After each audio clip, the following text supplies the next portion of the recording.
सुबह करीब 2 बजे कुछ हलचल सी दिखाई दी थी। रमेश और अकरम के तंबू में एक चमकदार लाल रोशनी से तंबू प्रकाश में डूब सा गया था। मैं और डॉक्टर जाकिर भागते हुए उस तंबू तक पहुंचे, लेकिन तब तक बहुत देर हो चुकी थी। रमेश और अकरम भी उसी तरह से चल बसे थे जैसे उनके बाकी के 2 साथी गुजर गए थे। डॉक्टर जाकिर और मैं दोनों ही हैरान से खड़े होकर सोच रहे थे कि आखिर उस तेज लाल रोशनी का दिखाई देने का क्या मतलब हो सकता है। उसके जलते ही अचानक से 2 मौतें और हो गई। उसी दिन सुबह होते ही हम लोग उस रहस्यमयी गुफा से कूच करने की तैयारी में जुट गए थे। सारा सामान सही तरीके से इकट्ठा करके पास ही के गांव की ओर जाने की तैयारी की थी। पास का गांव भी करीब 300 किलोमीटर दूर था, जहां पहुंचने में भी कई दिन लगते। रास्ते में रहस्यमयी तरीके से 2 लोगों की मौत और हो गई। अब पास के गांव वाले भी काफी डरे हुए थे। उनके पास इस बात का कोई जवाब नहीं था, लेकिन मैंने और डॉक्टर जाकिर ने अपनी छानबीन चालू रखी। जहां भी हमारी टीम पड़ाव डालती थी, हम लोग रात में पहरेदारी करने लगते। पिछली 2 रातों से हमसे चूक होती आई, लेकिन आज की रात हम दोनों अपनी आंखें खुली रखेंगे।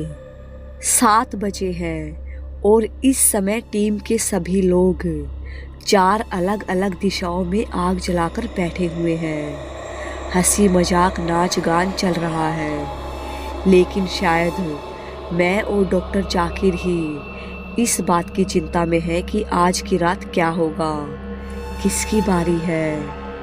रात का भोजन समाप्त करते ही डॉक्टर जाकिर ने मुझे अपने तंबू में इशारा करके बुलाया। मैं उनके पीछे गया। वहाँ उसी मृत अंग्रेज का ताबूत रखा हुआ था। डॉक्टर जाकिर ने कहा कि देखो, मैंने इस ताबूत को अपने तंबू में ही रखा है। मेरे एक गांव के कर्मचारी ने कहा है कि अगर खजाने से पहले इसे पाया है तो शायद इसमें कोई अद्भुत शक्ति हो, जिस वजह से ये हमें जमा हुआ मिला। मुझे उनकी बातों पर पहले यकीन तो नहीं था, लेकिन जिस तरह के हालातों में हम लोग फंसे हुए हैं, उनमें इस बात पर भी विश्वास करने का मन करता है। मैंने डॉक्टर जाकिर से सहमत होते हुए सिर हिलाया। उनके टेंट से एक बंदूक और गोलियां अपने ओवरकोट की जेब में भर ली। डॉक्टर जाकिर भी ज़रूरत का सामान साथ लेकर निकल पड़े। पास के टीले पर चढ़ने से पहले टेंट के बाहर आग जलाकर बैठे लोगों से कह दिया कि अंदर सोने से पहले आग में लकड़ियाँ और डाल देना, ताकि काफ़ी देर तक आग चारों कोनों में जलती रहे। इससे कोहरे के बादल भी थोड़ा कम होंगे और नज़र रखने में भी आसानी होगी।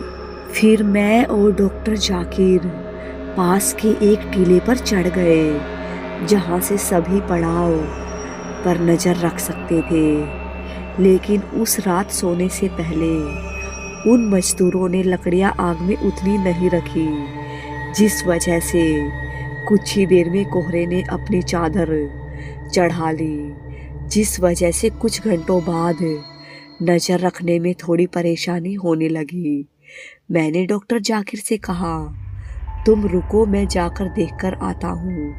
आग कम होने लगी है, लकड़ियाँ भी डाल दूंगा। डॉक्टर जाकिर ने मेरी तरफ देखकर कहा, ठीक है, लेकिन अपना ध्यान रखना।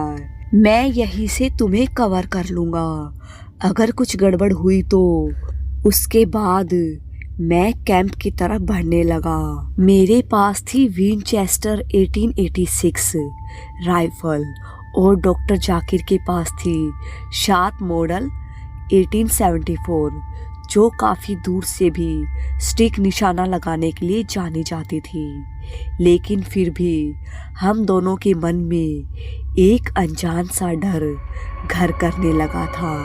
इसीलिए बड़ी ही होशियारी से मैं धीरे धीरे आगे बढ़ने लगा।